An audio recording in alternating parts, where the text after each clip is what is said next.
And shalom, brothers and sisters. Today we're going to go over the issue dealing with the Sabbath and the new moon. There's some Israelites out there that teaches that the new moon that the Sabbath is based off the new moon. They take it, so every Sabbath, according to them, they say the seventh day is the Sabbath. So the first day of creation, the Sabbath was on the seventh day. The second Sabbath would have been the 14th. The third Sabbath would have been the 21st. The fourth Sabbath would have been the 28th. So according to their calculation, the Sabbath will always fall on the 7th of the month, the 14th of the month, the 21st of the month, and the 28th of the month. So I was asked to bring forth this lesson.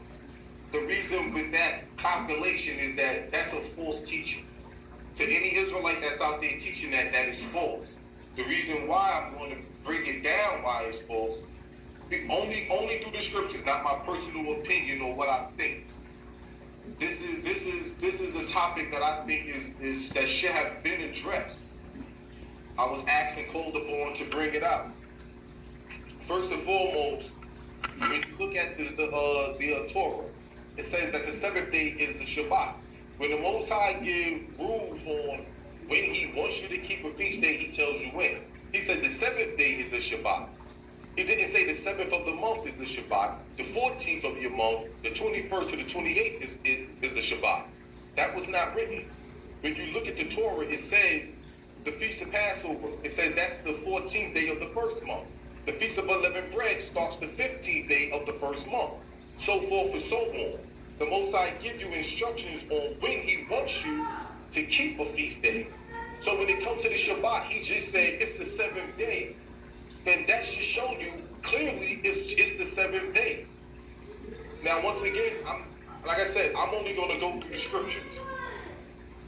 Okay? Because you got Israelites out there who teach that they believe in the Messiah, that Yeshua is the Messiah. So I'm going to use his example. Okay?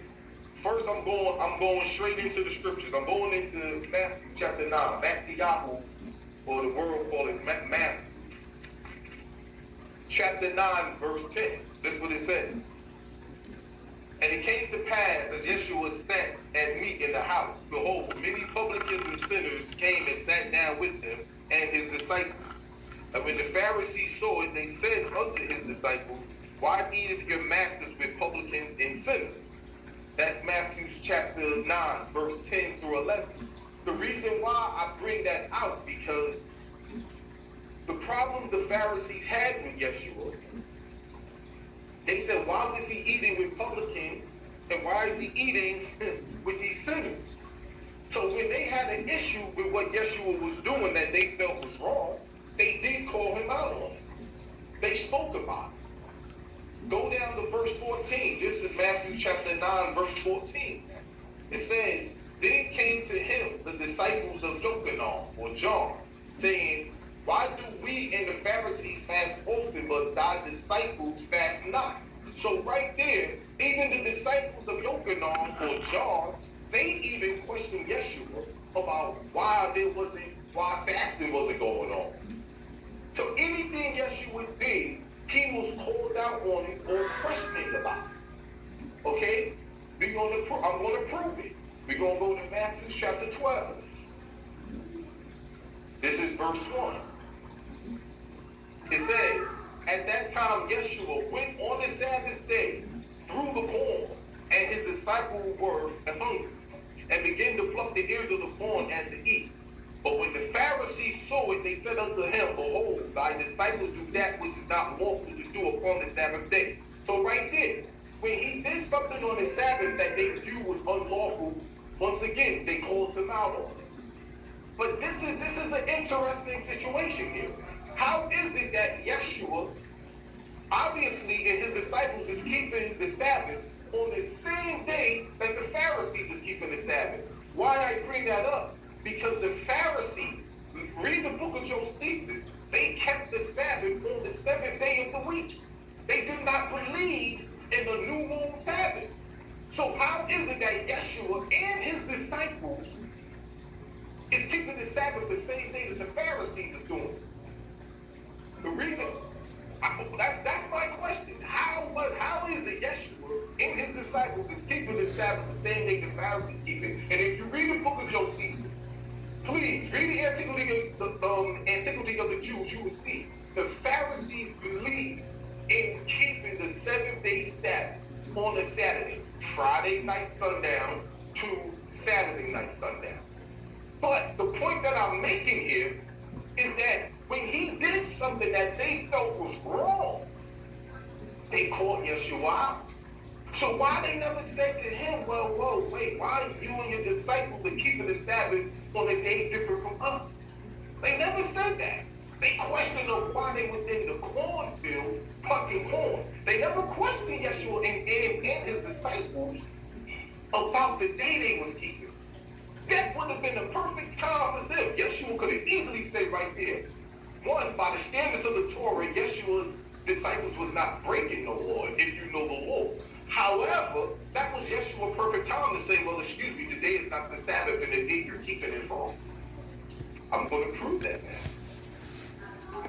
Matthew chapter 12, verse 9 through 10. We're going to keep reading in the same chapter. It says, and when he was departed thence, he went into their synagogue.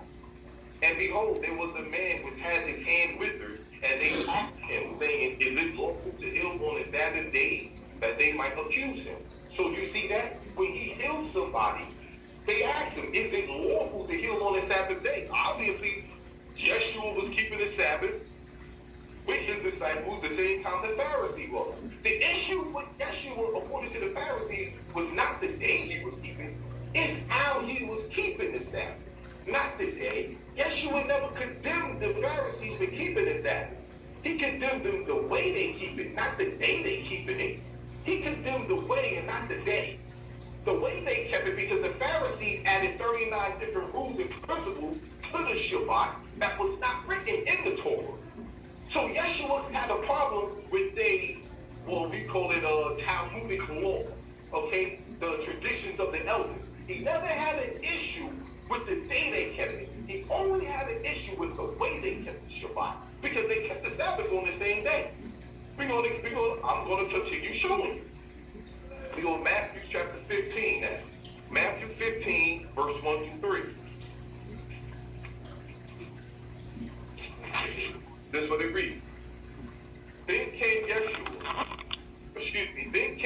Yeshua's scribes. Then came to Yeshua, scribes and Pharisees, which were of Jerusalem, saying, why do thy disciples transgress the traditions of the elders?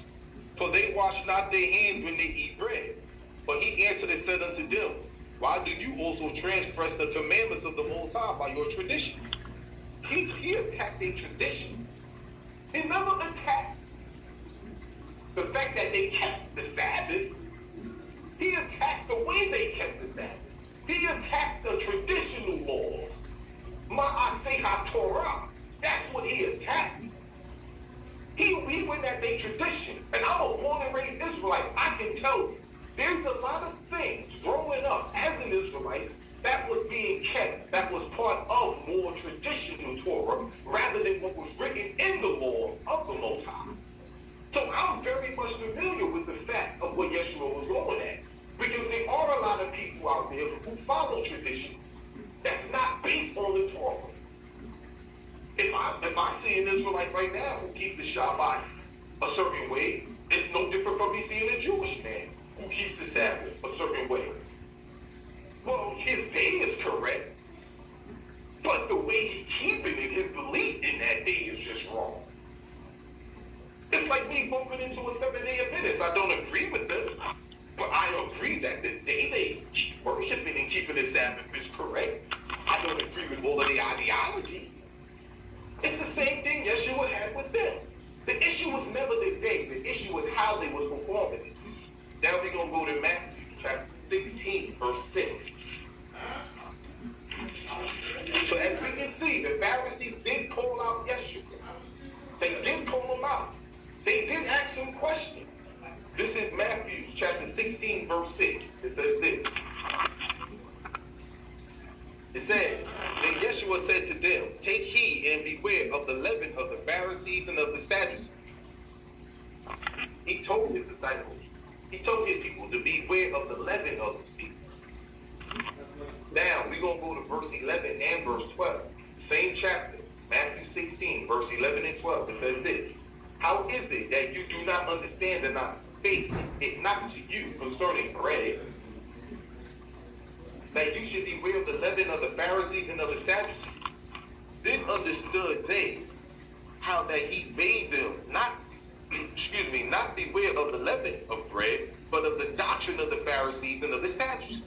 See, Yeshua was telling his people, beware of their doctrine. Beware of their teaching.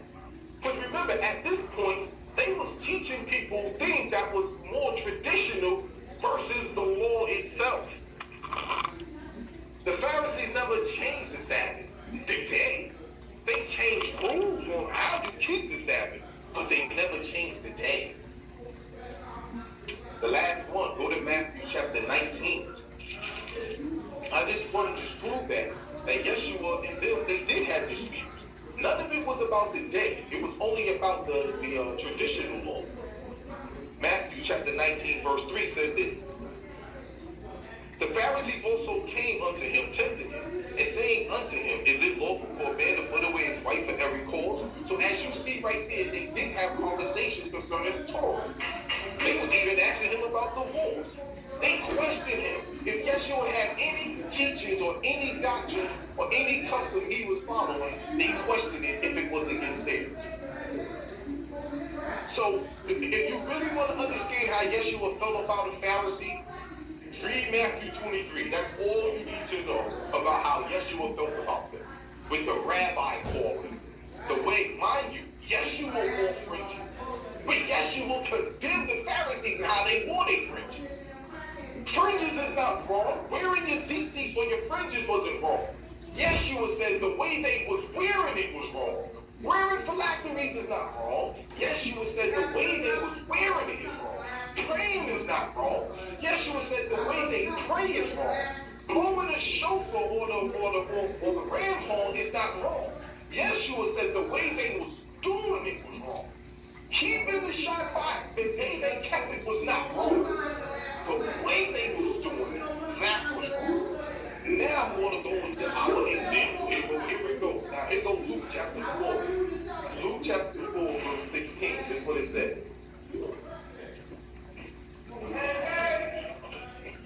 Luke chapter 4, verse 16. It says this. And he came to Nazareth, where he had been brought up, and as his custom was, he went into the synagogue on the Sabbath day and stood up to read right there. So his custom on the Sabbath was to go. Mind you, who was running them synagogues? It was the Pharisees. And if you read history, please read the book of Josephus, and you will read it for yourself. The Pharisees kept the Sabbath day on the sundown Friday to sundown Saturday night. Friday night sundown to Saturday night sundown. That's when the Pharisees kept it. But here it is, Yeshua, a man who comes to teach the truth, came on the Sabbath day in their synagogue. That would make no sense. That would make no sense if the day that the Pharisees were keeping it was wrong. That would make no sense if that was his custom. This is what he was doing all the time. So you're telling me Yeshua was constantly being around people who was keeping the Sabbath false? Nah, I don't think so. Don't think so. Go to Luke 13 now. Go to Luke chapter 13, verse 10 through 15.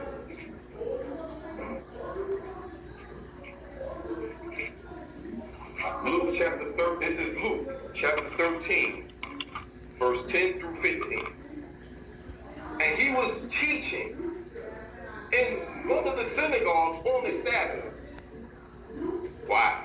And behold, there was a woman which had a spirit of infirmity 18 years and was bowed together and could in no wise lift up herself.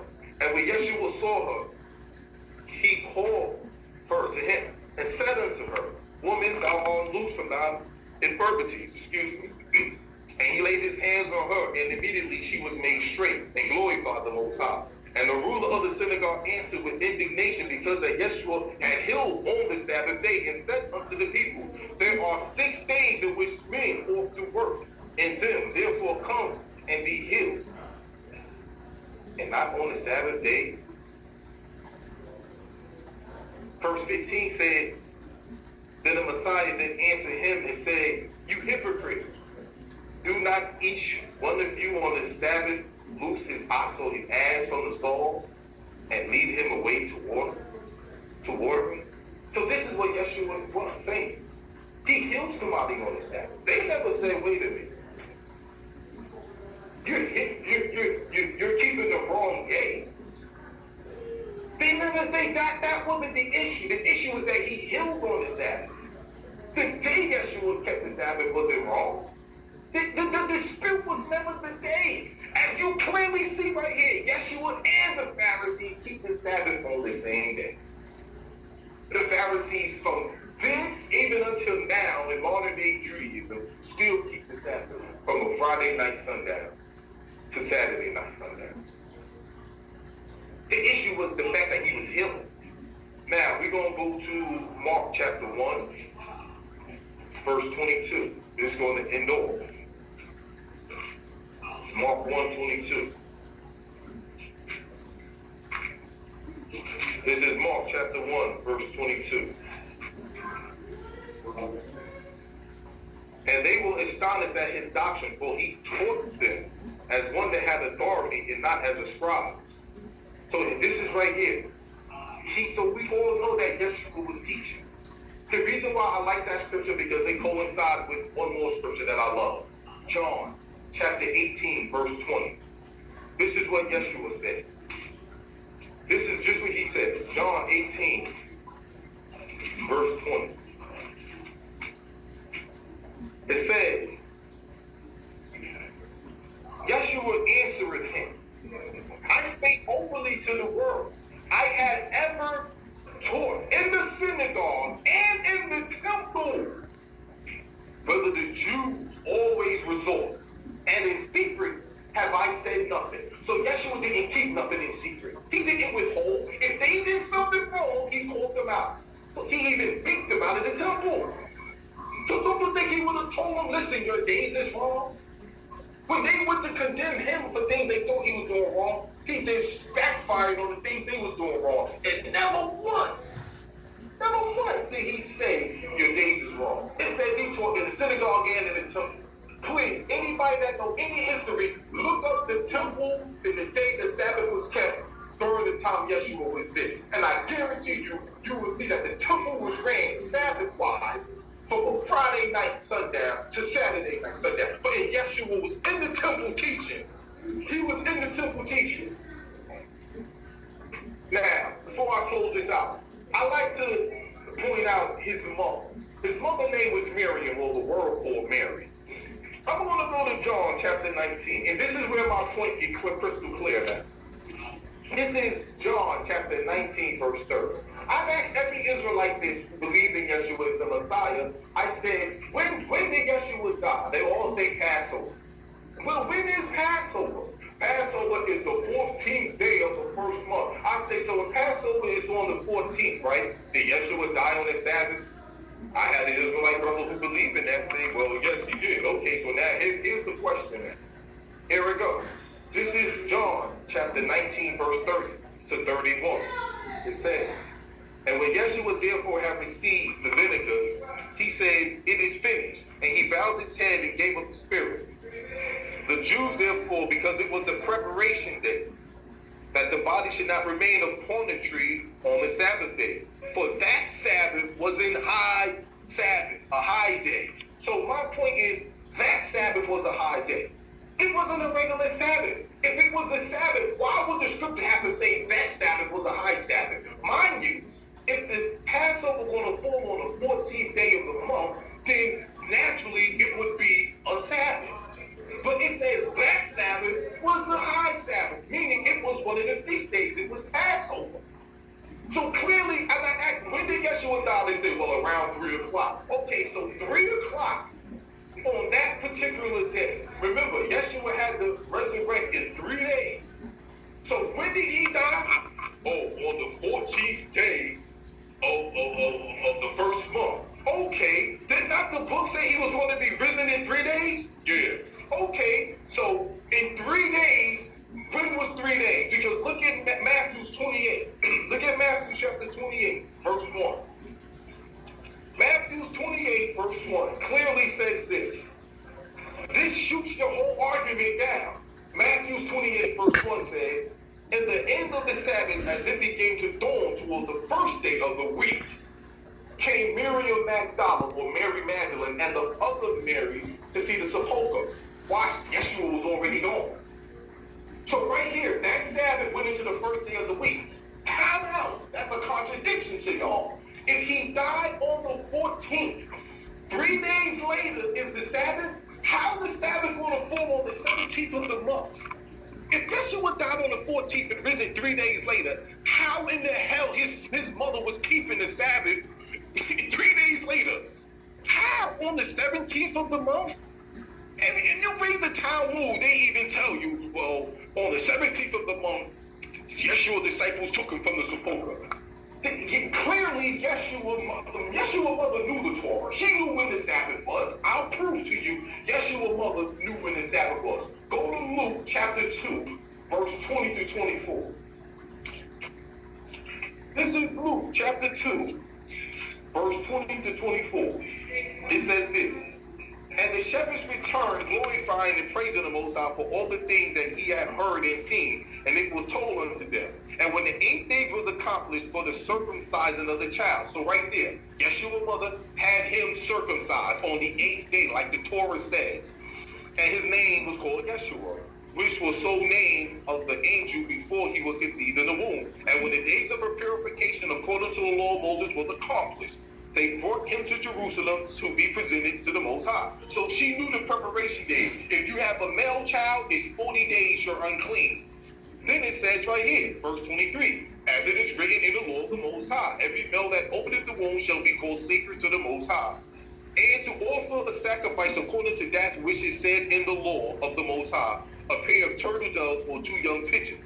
So how do you want to tell me this woman didn't know when the Sabbath was, but yet she knew to circumcise her child, which is according to the law. She knew the purification law. She also knew that she was poor. She also knew to bring forth the turtle doves and stuff. How do you want to tell me that this woman did not know the law? How? Look at this. I'm going to prove to you. Who was her cousin? Who was Miriam or Mary's cousin? It was Elizabeth, Elishama. That was her cousin. Who was her husband? Her husband was Zacharias. He was a priest. Elizabeth, think about it. Mary, I hate to say the word Mary because her real name is Miriam. Her cousin was a priest. Her cousin was married to a priest. Don't you think he knew the law? I'm going to prove to you he knew the law. Remind you, he was working in the temple when they was keeping the Sabbath on Friday night sundown to Saturday night sundown. I'll prove to you. Real quick, go to Luke chapter 1, verse 30, what's that, 36, I believe? Right, Luke chapter 1, verse 36, that's what it reads. "And behold, thy cousin Elishama, or Elizabeth, she also hath conceived a son in her old age." So right there, clearly you see Elizabeth was her cousin, right? We're going to shoot down. We go to verse 39. This is Luke chapter 1, verse 39 through 40. It says, "And Mary rose in those days and went into the hill country with haste, into a city of Judah, and entered into the house of Zacharias and saluted Elizabeth." Hold on. She went into the house of a priest. I'm going to prove to you he wasn't no slouch priest. You ready? Go to Luke chapter 1, verse 5 through 10. I'm going to show you what the scripture says about this man. Hold on. Here we go. Luke chapter 1, verse 5 through 10. This is what it says. "There was in the days of Herod, the king of Judea, a certain priest named Zacharias of the course of Abia." So obviously the man wasn't stupid. He knew what course he was from. Abia is the 8th course. But when they set up the temple, they had to have priests there for every week. So he was of the 8th course. He was smart enough to know what course he was from. Okay? And his wife was of the daughters of Aaron, and her name was Elizabeth. And they were both righteous before the Most High, walking in all the commandments and ordinances of the Most High, blameless. So you're telling me that this priest was blameless, but he was keeping the Sabbath wrong? You're telling, in the time that Zacharias was keeping, matter of fact, I'm going to continue reading. I'm going to continue reading. It says right here, verse 7, and they had no child because Elizabeth was bearing, and the both of them were now well stricken in years. And it came to pass, and while he executed the priest's office before the Most High in the order of its course, according to the custom of the priest's office, his lot was to burn incense, and he went into the temple of the Most High. And the whole multitude of the people were praying without at the time of incense. So this man knew when to burn incense. Remember, if the priest did anything wrong, the Most High killed him. Because we had bad priests. Look at, for example, why would the Most High consider Zacharias to be blameless and walking according to the ordinance of the Most High, but he was keeping the Sabbath day wrong? That would be leading people astray. I'm going to prove it to you. When Aaron did wrong, Aaron was the high priest. Was not Aaron killed and punished because he did wrong? Aaron got punished for what he did. Look at Aaron's two sons. The same job Zacharias had, Aaron's two sons had, and they died. It said that Nadab and Abihu died because they offered up strange fire during the time of incense. But this man knew enough to burn incense and not be killed for doing it wrong. So the man wasn't no idiot. So Yeshua's mother lived in a house with a man that was a priest that knew when to burn incense, the time of the hour when to burn incense. This man was an idiot. He was called righteous. But yet his Sabbath day, don't you think as a priest, the Torah says they're supposed to tell people when to do right and when to do wrong? If Mary was keeping the Sabbath wrong, don't you think he would have told her? Don't you think he would have told her? That would make no sense. That would make no sense. For an example, please read the Apocrypha and see what the Most High said about the priest that was wrong.